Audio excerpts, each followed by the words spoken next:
Dieu a eu des désirs. Or, quant à l'homme, il est également vrai qu'il est comme il désire dans son cœur. Nous désirons selon nos inclinations, selon nos préférences, selon ce que nous sentons être le meilleur. Nos désirs expriment ce que nous sommes. Les désirs de Dieu sont une expression de sa propre nature, de son être, de son image. Ces désirs ont été créés dans l'homme, et cet homme devait être une incarnation vivante du cœur de Dieu, du désir de Dieu, désirant la même chose que Dieu, ayant la même pensée que Dieu, un en pensée, un de cœur avec Dieu. Dieu a voulu quelque chose en créant l'homme à son image. Nos volontés nous trahissent toujours. Ce que nous voulons est le dévoilement, la révélation de ce que nous recherchons, de ce que nous voulons exprimer, de ce que nous avons comme intention. Et cela est aussi vrai de Dieu.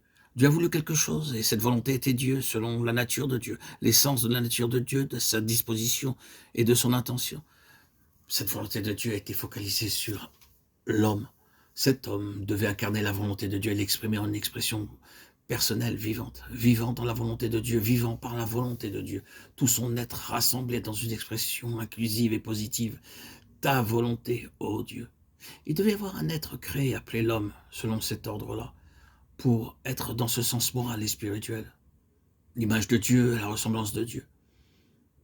Il ne s'agissait pas de partager la divinité, mais d'avoir la nature morale de Dieu, la nature spirituelle de Dieu en pensée, en volonté et de cœur, reproduite dans l'homme exprimé dans une création. C'est là que la pensée de Dieu s'est maintenue, et c'est là le dessein de Dieu.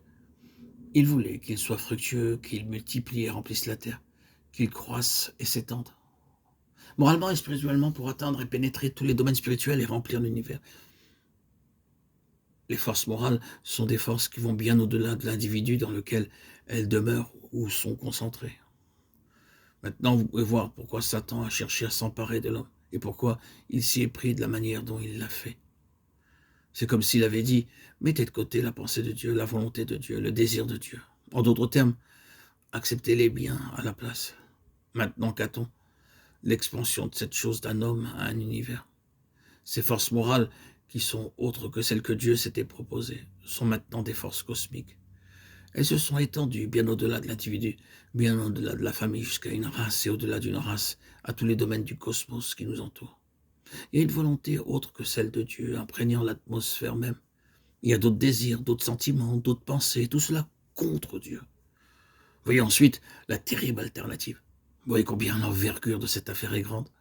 Oh, si l'homme avait été fidèle aux pensées exprimées de Dieu, à ses désirs exprimés, à sa volonté exprimée, en d'autres termes, si l'homme qui devait être fidèle à Dieu avait été fidèle à lui-même comme étant issu de la main de Dieu, ce monde entier, ce cosmos entier aujourd'hui serait une expression de la pensée de Dieu, de son désir et de sa volonté. Oh, quel monde, quel univers ce serait.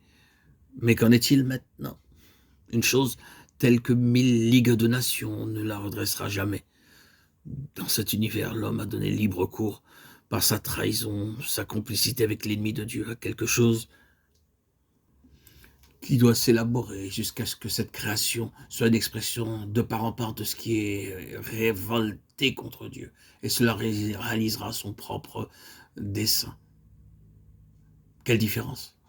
Cette chose œuvre de cette façon. Essayer d'arrêter la guerre, quelle futilité! C'est l'œuvre de cette chose. Il faut seulement que celui qui le retient encore ait disparu. De Thessaloniciens 2,7.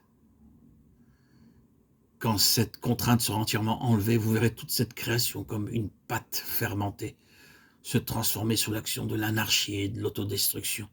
Et Dieu n'a jamais voulu cela.